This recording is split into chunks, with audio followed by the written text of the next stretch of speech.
소혼 회임킷 매비시를 추집진비 샴바고 스트림 서비스 샘진라 따비시를 스트림 샴바고 덕당 파루 중위시를 조비 샴바고 샘진 탐치 크르드 케리시를 돈지 샴바고 좀용화 매비시를 상튼 샴바고 디스 토브르시 비시를 시럽지 샴바고 탐치들 고르톤비시를 탑지 샴바고 Sambar number to be sure, Turchuba may be shambago. Samba Tagbani, Shipi Shir, Yoa may be shambago. Nyomomba may be sure, Tabi shambago. Juma may be sure, Juma Maim be sure, Deva may be shambago. Sanji Deva Lango be sure, Devi shambago. Jaffer de no Shanchus and with Shamba Chimbo go. Meba. 디 녀지 진보 강연 매바 기위사 집시바 샘천 탐칠락 동하고 매바 디 가와 진보 강연 매바 강전내 예더 가버 기르데 만jut바 하고 매바 디 당뇽 강연 매바 강 니크 돈던 게르하고 니크 돈던 게르하고 매방 코르번 직발리 적바 강라 템바르 샤 매방 자호르상 쳬브 생후인 코르번 직발리 적바는 상지지 체와 닐라 템바고 매바 상지지 체와 닐도 네브른도바 강라 버샤 매바 상지지 체와 닐라 네브른도베 샘천 탐슬라 뇽브로 네브르샤고 今天讲这么多。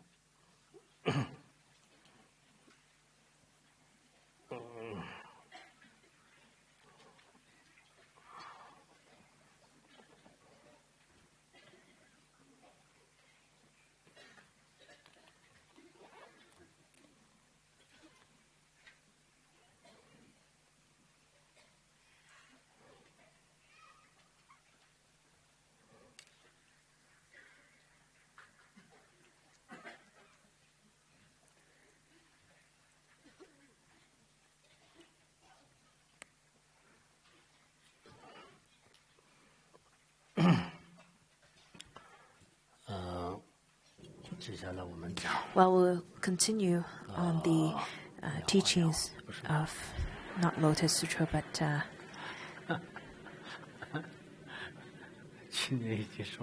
well, because I kept on saying Lotus Sutra last year for a whole year, so anyhow, we're going to continue with Vimalakirti Sutra.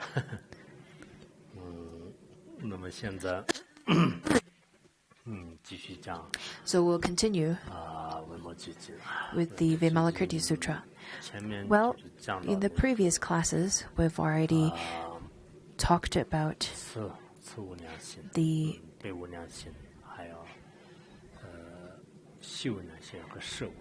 four immeasurables, the immeasurable of love, of compassion, of joy, and of equanimity. Now we are on the part of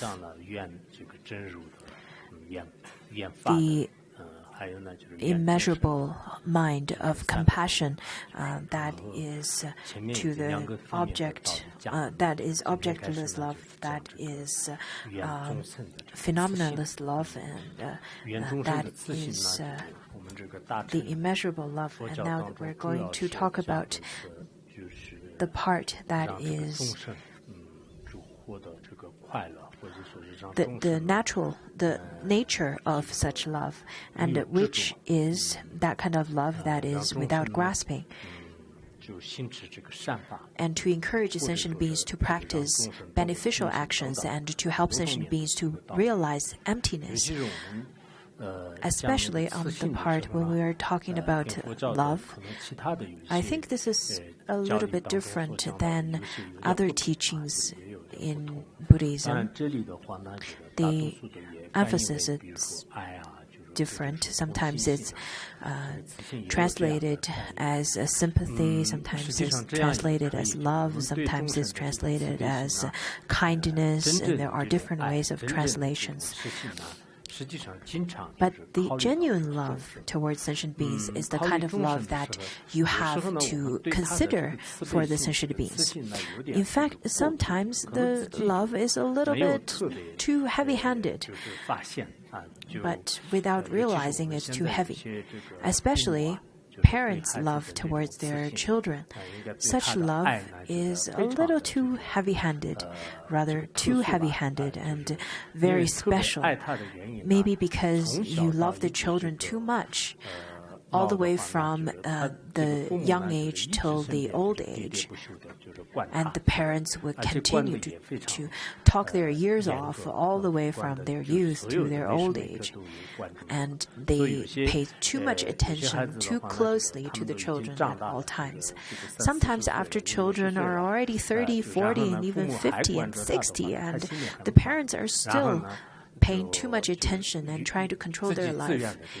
The children, then they can't handle such heavy-handed love, and they just want to leave.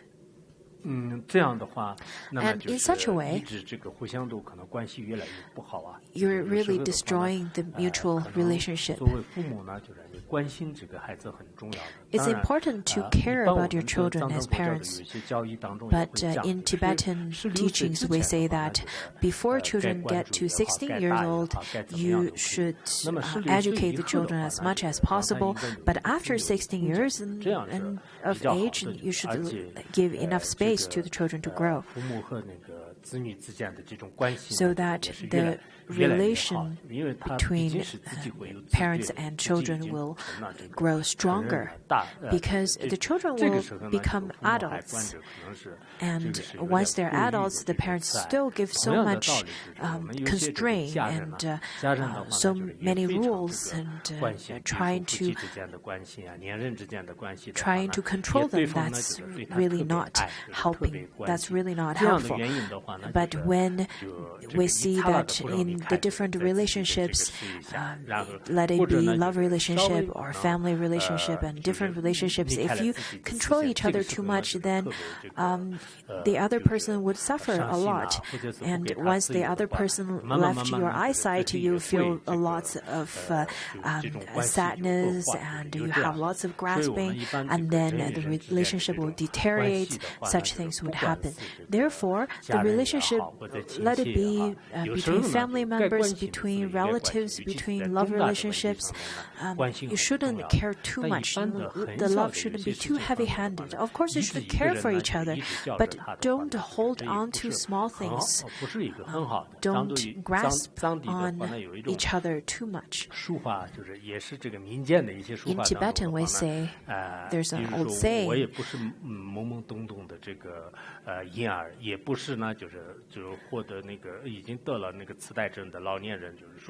we say that we're not at the childish infant, and I am not the kind of I'm not too old to understand what things mean, so therefore you shouldn't grasp on me too much, and we have such language to talk to each other as well. Well, this is the thing I would like to address first, is because that kind of love grasping, that kind of affection that has lots of grasping, would bring pressure to yourself as well as the other, and would bring suffering to yourself and the other as well. For people with wisdom, and people with morality, they wouldn't just think that you don't care about them if you don't pay attention to them at all times. So now we continue with the next part, which is about the 6 paramitas. This is quite important. Therefore, I'm going to slow down rather and expand on it a bit more. In fact, in the great Mahayana, the ornament to the great Mahayana Sutra also have extensive explanation on the 6 paramitas. The first one, it says, practice the sympathy of the charity of Dharma because of the absence of regret. In fact, over here it talks about the charity of Dharma, and how is it? In fact, the charity of Dharma or the giving of Dharma should be giving without anything holding back. In Tibetan, it says that do not hold on to the language. Also, it means the teacher do not hold on to the knowledge with a tight fist. It's Acharya Musti in Sanskrit. 韩语的这个表达不是很好的，唐译里面呢就是说叫这个释劝啊，就是老师的释，就是师父的释，劝是那个劝头的劝。 Kumarajiva's version over here says absence of regret. It's not the best expression in the Xuanzang's version of translation where it says that it's the tight fist of a teacher, where it means that the teacher doesn't give the knowledge for all. In fact, in society nowadays, we say we can see in lots of the education and trainings, the teacher wouldn't give the students all the knowledge that he knows. Otherwise, he's afraid of the teacher would surpass them. But it is completely different than in Mahayana Sutra, in the Mahayana teaching. In Mahayana teaching, it's not that if you taught all the students all your knowledge you know, then you starve yourself to death. That's not true. In the worldly sense, it could, people say that, but the students, if the students who were to learn all the knowledge that the teacher knows, then they would surpass them, and then the teacher would no longer to be able to make a living for himself. In arts,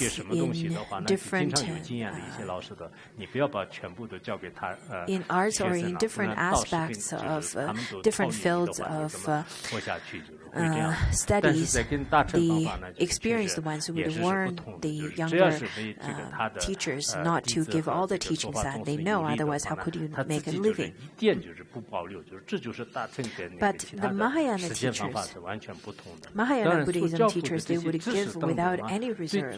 That's the difference of Mahayana teachers to the difference between the Mahayana teachers to the mundane teachers and the worldly teachers. And the giving of Dharma is to help all sentient beings, and that's the key of Mahayana teacher and the Mahayana teaching. In the Mahayana Mahaparinirvana Sutra, it says that for the generosity of giving the wealth, there is an end, but there is no end to the giving of Dharma. The dana of Dharma, or the giving of Dharma, knows no ending. The benefit it bestows is great. Also, in the great Prajnaparamita Sutra, it says that the giving of Dharma is unlimited, but the giving of worldly knowledge is limited. The giving of Dharma is endless, but the giving of wealth is limited. So the benefit of the Dharma is unlimited. Even if you have a very little bit of teaching of Dharma that you could preach to others, this is quite necessary, because the giving of Dharma is so precious. In fact, the giving of Dharma is not necessarily having to be in the words of Dharma. In fact, sometimes if you could give some mundane world knowledge, it's also really good, just like how the teachers give teachings to the students, that's actually also considered as the giving of Dharma, the charity of Dharma. Some successful teachers to their students would give them teachings on the value and on different teaching and different knowledge of the world. When I wanted to be ordained, when I wanted to get ordained, my teacher suggested me not to do that yet, but I did that still. Because I think getting ordination is really valuable. But sometimes the students may not listen to the teacher very attentively, and then the teacher may feel quite heartbroken because the students are obviously not listening. Even on top of that, they would slander the teacher and not to think of the things that the teacher did for them. For in that case, it is stated in the great Dharma Torch Dharani Sutra, where it says that even if the audience are not listening, even if the audience are not great audience to listen to the Dharma, but the teacher, the Dharma teacher, will still receive great merits by giving the teaching without any stinginess. On top of that, in the Sutra of Buddha's saying, Iti-Vitaka Sutra, where it says that among all types of generosity of giving, the giving of Dharma reigns supreme. To discourse on the authentic Dharma with a pure mind is what is praised by all the Buddhas.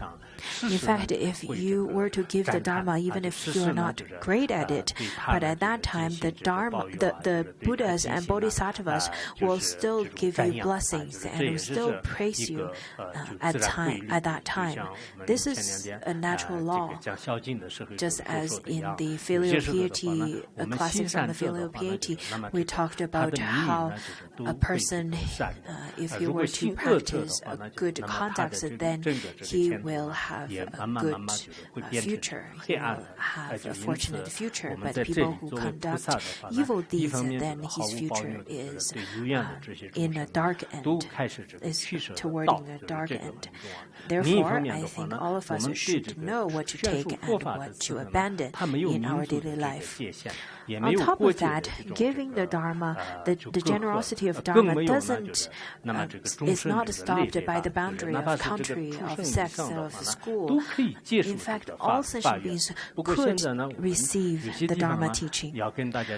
But nowadays, I think it's quite important to bring to your attention the teaching of Mahayana is so vast, is boundaryless, is limitless. However, to such great and such abundant Mahayana teaching, there are people who have very limited heart and very small-mindedness, and then they make Mahayana teaching into this small-minded and small-formed teachings. Some Mahayana practitioners who have rather small mind and they don't have a great perspective. Other than the things that they are familiar with, they are not able to accept the different teachings from other schools. This is quite sad. For example, many practitioners who are listening to my teachings at this point, there are people who are from the Han tradition, just as the 8 schools, the Pure Land school, the Zen school, the Chan school, and many different schools. And from the Tibetan school, just as Jonang, Sakya, Nyingma, and Gelugpa, there